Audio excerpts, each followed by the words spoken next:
ਬਿਸਮਿਲ੍ਲਾਹਿਰਰਹਿਮਾਨਿਰਰਹੀਮ ਤੇ अस्सलाम वालेकुम। 4 ਅਗਸਤ ਪਾਕਿਸਤਾਨ ਦੇ ਵਿੱਚ ਮੰਗਲ ਦੀ ਸ਼ਾਮ ਤੇ ਅੱਜ ਦੇ ਪੰਜਾਬੀ ਵੀਲੌਗ 'ਚ ਚੜ੍ਹਦੇ ਤੇ ਲਹਿੰਦੇ ਪੰਜਾਬ ਦੇ ਸੱਜਣਾ ਤੇ ਮਿੱਤਰਾਂ, ਭੈਣਾਂ ਤੇ ਭਰਾਵਾਂ, ਮਾਵਾਂ ਤੇ ਬਜ਼ੁਰਗਾਂ ਨੂੰ ਜੀ ਆਇਆਂ ਨੂੰ। ਸਭ ਤੋਂ ਪਹਿਲੇ ਆਸਿਮ ਮੁਨੀਰਸ ਡਿਫੈਕਟੋ ਫਾਰਮ 47 ਮਿਲਟਰੀ ਰਾਜ ਡੇ 248। ਹੁਣ ਚੱਲਨੇ ਅੱਜ ਦੀਆਂ ਗੂੜੀਆਂ ਨਿੱਘੀਆਂ ਤੇ ਸੰਘਣੀਆਂ ਖਬਰਾਂ ਵਾਲੇ ਪਾਸੇ।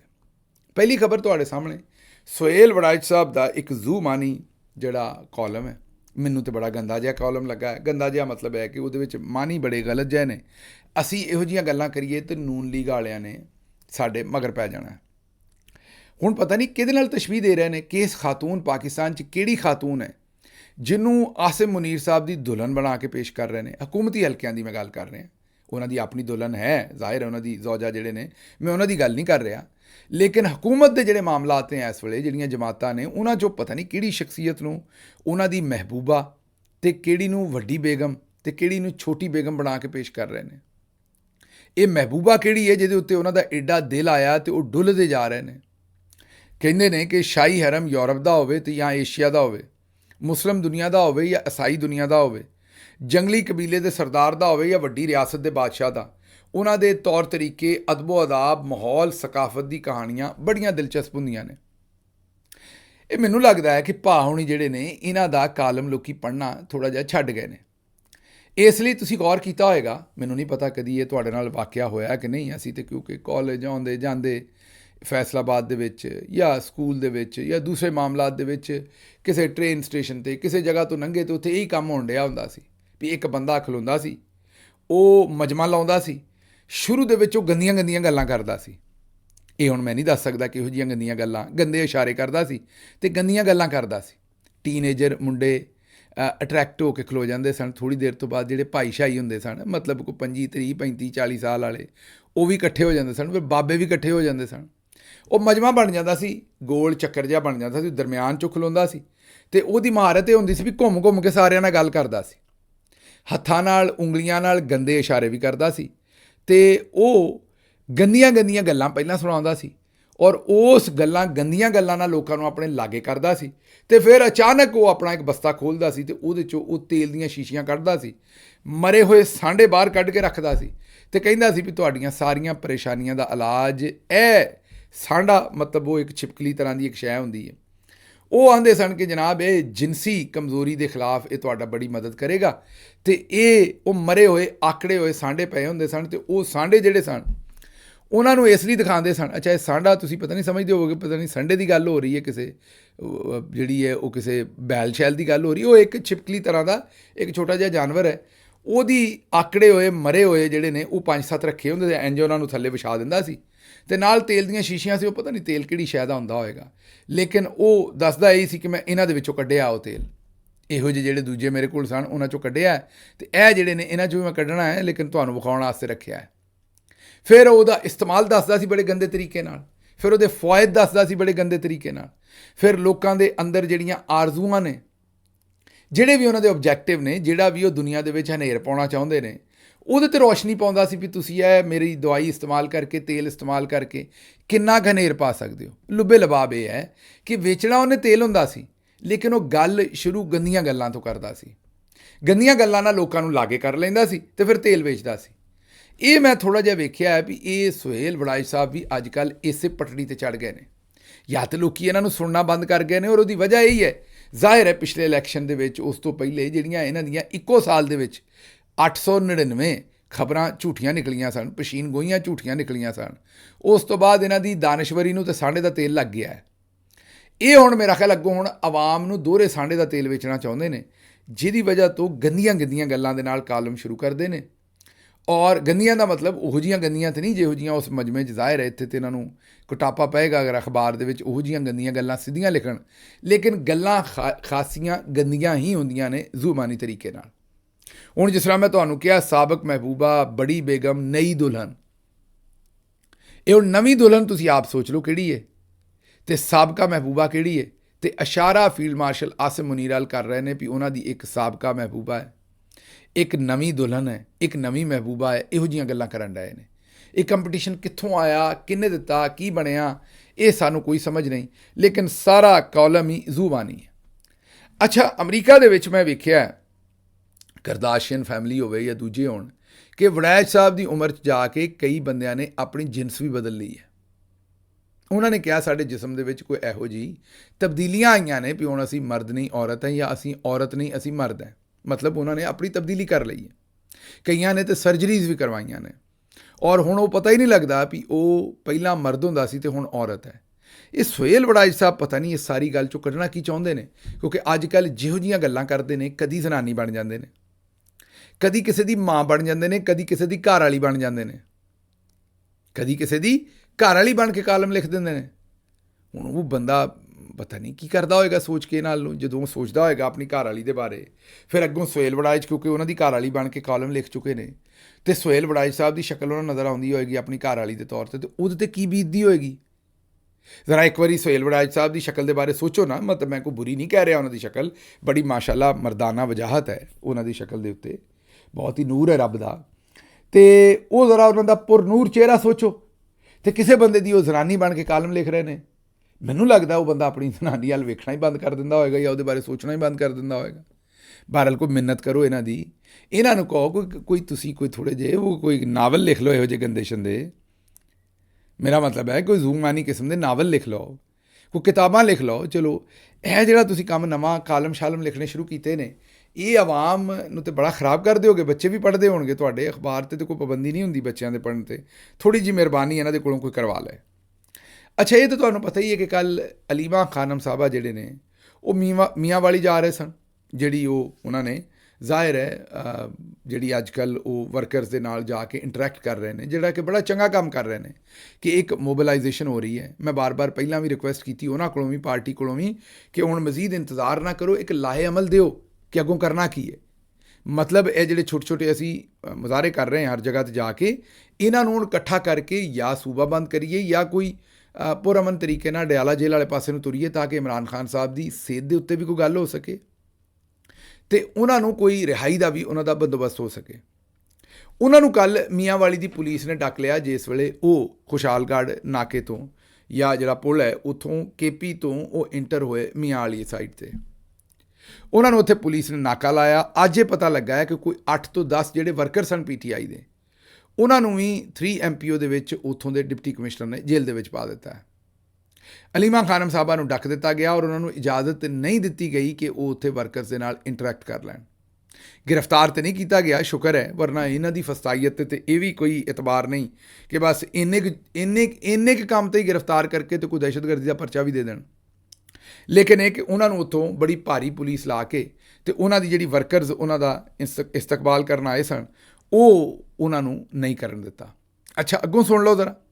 ਬੈਰਿਸਟਰ ਅਕੀਲ ਮਲਿਕ, ਬੈਰਿਸਟਰ ਤਾਂ ਖੈਰ ਕਿਤੋਂ ਨਹੀਂ ਲੱਗਦੇ, ਲੇਕਿਨ ਚਲੋ ਅਕੀਲ ਮਲਿਕ ਸਾਹਿਬ ਜਿਹੜੇ ਨੇ ਇਸ ਵੇਲੇ ਮੌਜੂਦਾ ਹਕੂਮਤ ਦੇ ਉਹ ਵੀ ਇੱਕ ਟਾਊਟਮਾ ਰਿਪਰੈਜ਼ੈਂਟੇਟਿਵ ਨੇ। ਉਹਨਾਂ ਨੇ ਕਿਹਾ ਕਿ ਜੇਲ੍ਹ ਇੰਤਜ਼ਾਮੀਆ ਇਮਰਾਨ ਖਾਨ ਦੇ ਪੁੱਤਰਾਂ ਨਾਲ ਗੱਲ ਕਰਾਉਣ ਵਾਸਤੇ ਫੋਨ ਕਰਦੀ ਹੈ, ਲੇਕਿਨ ਇਮਰਾਨ ਖਾਨ ਦੇ ਪੁੱਤਰ ਅੱਗੋਂ ਫੋਨ ਚੁੱਕਦੇ ਨਹੀਂ। ਉਹ ਕਹਿੰਦੇ ਨੇ WhatsApp 'ਤੇ ਕਾਲਿੰਗ 'ਤੇ ਜਾਂਦਾ, ਰਿੰਗਿੰਗ ਨਹੀਂ ਹੁੰਦਾ। ਹਾਲਾਂਕਿ ਇਸ ਤੋਂ ਵੱਡਾ ਝੂਠ ਕੋਈ ਨਹੀਂ।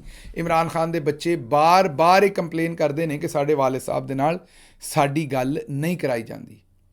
ਇਹ ਉਹ ਬਾਰ-ਬਾਰ ਕੰਪਲੇਨ ਕਰ ਰਹੇ ਨੇ। ਉਹ ਇੰਟਰਨੈਸ਼ਨਲ ਮੀਡੀਆ ਨੂੰ ਵੀ ਇਹ ਕਹਿ ਰਹੇ ਨੇ ਔਰ ਬਾਰ-ਬਾਰ ਦੱਸ ਰਹੇ ਨੇ ਕਿ ਮਾਰਚ ਤੋਂ ਲੈ ਕੇ ਹੁਣ ਤੱਕ ਅਸੀਂ ਉਹਨਾਂ ਦੀ ਆਵਾਜ਼ ਵੀ ਨਹੀਂ ਸੁਣੀ। ਉਹ ਵੀ ਇੱਕ ਵਾਰੀ ਆਵਾਜ਼ ਸੁਣਵਾਈ ਗਈ ਸੀ, ਯਾਦ ਕਰੋ, ਬੜੇ ਸ਼ੋਰ ਤੋਂ ਬਾਅਦ ਇੱਕ ਵਾਰੀ ਇਮਰਾਨ ਖਾਨ ਦੇ ਬੱਚਿਆਂ ਦੇ ਨਾਲ ਗੱਲ ਕਰਵਾਈ ਗਈ ਸੀ, ਬੇਟਿਆਂ ਨਾਲ, ਉਹ ਵੀ ਅੱਖਾਂ ਦੀ ਖਰਾਬੀ ਤੋਂ ਬਾਅਦ। ਹੁਣ ਕਿਤਨੇ ਮਹੀਨੇ ਹੋ ਗਏ ਨੇ, ਉਹਨਾਂ ਦੇ ਨਾ ਕਿਸੇ ਨੂੰ ਇਲਾਜ ਦਾ ਪਤਾ ਹੈ ਕੀ ਹੋ ਰਿਹਾ, ਉਹਨਾਂ ਦੀ ਮੌਜੂਦਾ ਸੂਰਤ ਹਾਲ ਕੀ ਹੈ ਉਹ ਵੀ ਨਹੀਂ ਪਤਾ, ਔਰ ਬੱਚਿਆਂ ਨਾਲ ਵੀ ਗੱਲ ਨਹੀਂ ਕਰਵਾਈ ਜਾ ਰਹੀ। ਬਜਾਏ ਇਸ ਦੇ ਕਿ ਇਹਦੇ 'ਤੇ ਸ਼ਰਮਿੰਦਾ ਹੋਣ, ਮੌਜੂਦਾ ਹਕੂਮਤ ਦੇ ਰਿਪਰੈਜ਼ੈਂਟੇਟਿਵ ਕਹਿੰਦੇ ਨੇ ਵੀ ਉਹ ਅੱਗੋਂ ਬੱਚੇ ਫੋਨ ਨਹੀਂ ਚੁੱਕਦੇ, ਅਸੀਂ ਕੀ ਕਰੀਏ। ਅਗਲੀ ਖਬਰ ਵਾਲੇ ਪਾਸੇ ਚੱਲਣੇ ਜੀ। ਅਗਲੀ ਖਬਰ ਹੈ ਕਿ ਮੁਲਕ ਦੇ ਵਿੱਚ 5,85,000 ਟਨ ਚੀਨੀ ਅਜ਼ਾਫੀ ਪਈ ਹੈ, ਸਾਨੂੰ ਬਾਹਰ ਘੱਲਣ ਦਿਓ। ਇਹ ਮੈਂ ਪਹਿਲਾਂ ਵੀ ਕਈ ਵਾਰੀ ਐਕਸਪਲੇਨ ਕੀਤਾ ਹੈ। ਇਹ ਇੱਕ ਬਹੁਤ ਵੱਡਾ ਘੁਟਾਲਾ ਹੈ, ਇੱਕ ਬਹੁਤ ਵੱਡੀ 2 ਨੰਬਰੀ ਹੈ ਜਿਹੜੀ ਸ਼ੂਗਰ ਮਿਲਜ਼ ਮਾਫੀਆ ਮੈਂ ਕਹਾਂਗਾ ਉਹ ਕਰਦੇ ਨੇ। ਕਰਦੇ ਕੀ ਨੇ ਕਿ ਸਭ ਤੋਂ ਪਹਿਲੇ ਉਹ ਸ਼ੂਗਰ ਜਿਹੜੀ ਹੈ ਉਹ ਇਸ ਵੇਲੇ ਜਿੰਨੀ ਵੀ ਪਾਕਿਸਤਾਨ 'ਚ ਪਈ ਹੈ, ਦੱਸਦੇ ਨੇ ਕਿ ਸਾਡੇ ਕੋਲ ਬਹੁਤ ਜ਼ਿਆਦਾ ਪਈ ਉਨੀ ਨਹੀਂ ਹੁੰਦੀ, ਅਸਲ ਦੇ ਵਿੱਚ ਗੋਦਾਮਾਂ 'ਚ ਉਨੀ ਨਹੀਂ ਪਈ ਹੁੰਦੀ। ਦੱਸਦੇ ਨੇ ਕਿ ਸਾਡੇ ਕੋਲ ਬਹੁਤ ਜ਼ਿਆਦਾ ਪਈ ਹੈ। ਹਕੂਮਤ ਨੂੰ ਕਹਿੰਦੇ ਨੇ ਸਾਨੂੰ ਇਜਾਜ਼ਤ ਦਿਓ ਅਸੀਂ ਇਹਨੂੰ ਬਾਹਰ ਐਕਸਪੋਰਟ ਕਰ ਸਕੀਏ। ਹਕੂਮਤ ਇਜਾਜ਼ਤ ਦੇ ਦਿੰਦੀ ਹੈ। ਫਿਰ ਅਗਲੀ ਗੱਲ ਹਕੂਮਤ ਨੂੰ ਕਹਿੰਦੇ ਨੇ ਕਿ ਅਸੀਂ ਕਿਉਂਕਿ ਇੱਥੋਂ ਦੇ ਜ਼ਿਮੀਂਦਾਰ ਨੂੰ ਬਹੁਤ ਜ਼ਿਆਦਾ ਪੈਸੇ ਦਿੱਤੇ ਨੇ ਔਰ ਸਾਡੀ ਲਾਗਤ ਜ਼ਿਆਦਾ ਆਈ ਹੈ, ਜਿਹੜਾ ਕਿ ਝੂਠ ਹੈ। ਨਾ ਪੈਸੇ ਜ਼ਿਆਦਾ ਦਿੰਦੇ ਨੇ, ਨਾ ਲਾਗਤ ਜ਼ਿਆਦਾ ਆਉਂਦੀ ਹੈ, ਲੇਕਿਨ ਆਪਣੇ ਤਰੀਕੇ ਨਾਲ ਇਹਨਾਂ ਨੇ ਕੁਲੀਏ ਆਪਣੇ ਬਣਾਏ ਨੇ, ਜਮ੍ਹਾਂ ਤਫਰੀਕ ਕਰਕੇ ਦੱਸਦੇ ਨੇ ਝੂਠੋ ਝੂਠ ਹੀ ਕਿ ਸਾਡੀ ਲਾਗਤ ਬਹੁਤ ਜ਼ਿਆਦਾ ਆਈ ਹੈ। ਕਹਿੰਦੇ ਨੇ ਕਿ ਅਸੀਂ ਹੁਣ ਇੰਟਰਨੈਸ਼ਨਲ ਮਾਰਕੀਟ ਦੇ ਵਿੱਚ ਚੀਨੀ ਵੇਚ ਨਹੀਂ ਸਕਦੇ, ਇੰਟਰਨੈਸ਼ਨਲ ਮਾਰਕੀਟ ਦੀ ਕੀਮਤ ਬਹੁਤ ਥੱਲੇ ਹੈ, ਸਾਡੀ ਲਾਗਤ ਜ਼ਿਆਦਾ ਕਿਉਂਕਿ ਤੁਸੀਂ ਸਾਡੇ ਕੋਲੋਂ ਕਿਸਾਨਾਂ ਨੂੰ ਪੈਸਾ ਜ਼ਿਆਦਾ ਦਵਾਇਆ ਹੈ। ਫਿਰ ਹਕੂਮਤ ਨੂੰ ਕਹਿੰਦੇ ਨੇ ਕਿ ਹੁਣ ਤੁਸੀਂ ਇਹਦੇ ਵਿੱਚ ਪੈਸੇ ਪਾਓ, ਮਤਲਬ ਚੀਨੀ ਅਸੀਂ ਐਕਸਪੋਰਟ ਕਰਾਂਗੇ, ਜਿੰਨੇ ਕਿਲੋ ਜਿੰਨੇ ਟਨ ਅਸੀਂ ਬਾਹਰ ਐਕਸਪੋਰਟ ਕਰਾਂਗੇ ਇੰਨੇ ਪੈਸੇ ਤੁਸੀਂ ਸਾਨੂੰ ਦੇਣੇ ਨੇ। ਗੌਰ ਕਰਨਾ ਹੈ ਤੁਸੀਂ, ਚੀਨੀ ਇਹਨਾਂ ਮਿੱਲਾਂ ਵਾਲਿਆਂ ਦੀ ਹੈ, ਕਿਸਾਨ ਨੂੰ ਅਜੇ ਤੱਕ ਇਹਨਾਂ ਪੈਸੇ ਵੀ ਨਹੀਂ ਦਿੱਤੇ ਜਿਹੜਾ ਉਹਨਾਂ ਦਾ ਗੰਨਾ ਇਸਤੇਮਾਲ ਕਰ ਲਿਆ। ਹਕੂਮਤ ਨੂੰ ਕਹਿੰਦੇ ਨੇ ਵੀ ਸਾਨੂੰ ਹੁਣ ਐਕਸਪੋਰਟ ਕਰਨ ਦਿਓ। ਜਦੋਂ ਐਕਸਪੋਰਟ ਕਰਨ ਦੇਗੀ ਹਕੂਮਤ ਤੇ ਉਹਨਾਂ ਨੂੰ ਕਹਿਣਗੇ ਕਿ ਬਾਹਰ ਮਾਰਕੀਟ ਦੇ ਵਿੱਚ ਕੀਮਤ ਜਿਹੜੀ ਹੈ ਉਹ ਥੱਲੇ ਹੈ, ਅਸੀਂ ਇੱਥੇ ਕਿਸਾਨ ਨੂੰ ਬਹੁਤੇ ਪੈਸੇ ਦਿੱਤੇ ਨੇ, ਜਿਹੜੀ ਮੈਂ ਦੱਸ ਰਿਹਾ ਤੁਹਾਨੂੰ ਕਿ ਝੂਠ ਹੈ। ਹਕੂਮਤ ਨੂੰ ਕਹਿੰਦੇ ਨੇ ਫਰਕ ਤੁਸੀਂ ਪੂਰਾ ਕਰੋ। ਹਕੂਮਤ ਕਿੱਥੋਂ ਕਰਦੀ ਹੈ? ਤੁਹਾਡੇ ਪੈਸਿਆਂ ਨਾਲ, ਟੈਕਸ ਦੇ ਪੈਸਿਆਂ ਨਾਲ। ਜਦੋਂ ਹਕੂਮਤ ਇਹਨਾਂ ਨੂੰ ਉਹ ਪੈਸੇ ਦੇਗੀ ਤੇ ਉਹ ਤੁਹਾਡੇ ਚੋਂ ਕੱਢੇਗੀ, ਫਿਰ ਕੋਈ ਬਿਜਲੀ ਦੇ ਬਿੱਲਾਂ ਚੋਂ ਕਿਤੇ ਹੋਰ ਲਾ ਕੇ ਪੈਸੇ। ਇਹ ਕਰਦੇ ਫਿਰ ਅਗਲਾ ਕੰਮ ਕੀ ਨੇ, ਕਿਉਂਕਿ ਚੀਨੀ ਤਾਂ ਪੂਰੀ ਹੈ, ਫਿਰ ਕਾਗਜ਼ਾਂ 'ਚ ਉਹਨੂੰ ਝੂਠੀ ਐਕਸਪੋਰਟ ਕਰਦੇ ਨੇ। ਮਤਲਬ ਇੱਕ ਮਿਲ ਨੇ ਐਕਸਪੋਰਟ ਕੀਤੀ ਨਹੀਂ, ਲੇਕਿਨ ਪੂਰਾ ਸਿਸਟਮ ਬਣਿਆ ਉਹ ਕਾਗਜ਼ ਵਾਗਜ਼। ਅੱਜ ਕੱਲ੍ਹ ਸ਼ਾਇਦ ਥੋੜ੍ਹਾ ਮੁਸ਼ਕਿਲ ਹੋ ਜਾਏ ਕਿਉਂਕਿ ਅਫਗਾਨਿਸਤਾਨ ਦਾ ਬਾਰਡਰ ਬੰਦ ਹੈ, ਲੇਕਿਨ ਅੱਜ ਕੱਲ੍ਹ ਕੋਈ ਹੋਰ ਕੰਮ ਕਰ ਲੈਣਗੇ। ਬਹਰਹਾਲ ਪਹਿਲਾਂ ਕੀ ਕਰਦੇ ਸਨ ਕਿ ਜਾਲੀ ਬਿਲਟੀਆਂ ਬਣਾ ਦਿੰਦੇ ਸਨ ਔਰ ਜਾਲੀ ਤਰੀਕੇ ਨਾਲ ਕਹਿੰਦੇ ਸਨ ਵੀ ਅਸੀਂ ਇੰਨੇ ਟਰੱਕ ਅਫਗਾਨਿਸਤਾਨ ਦੇ ਰਾਹੀਂ ਆਜ਼ਰਬਾਈਜਾਨ ਘੱਲ ਦਿੱਤੇ ਨੇ ਫਲਾਨੀ ਜਗ੍ਹਾ। ਉਹ ਜਾਂਦੇ ਨਹੀਂ ਸਨ, ਟਰੱਕਾਂ ਚੀਨੀ ਨਹੀਂ ਸੀ ਹੁੰਦੀ, ਉਹ ਫਰਜ਼ੀ ਹੁੰਦਾ ਸੀ। ਉਹ ਕਿਉਂ ਹੁੰਦਾ ਸੀ ਸੋਚੋ।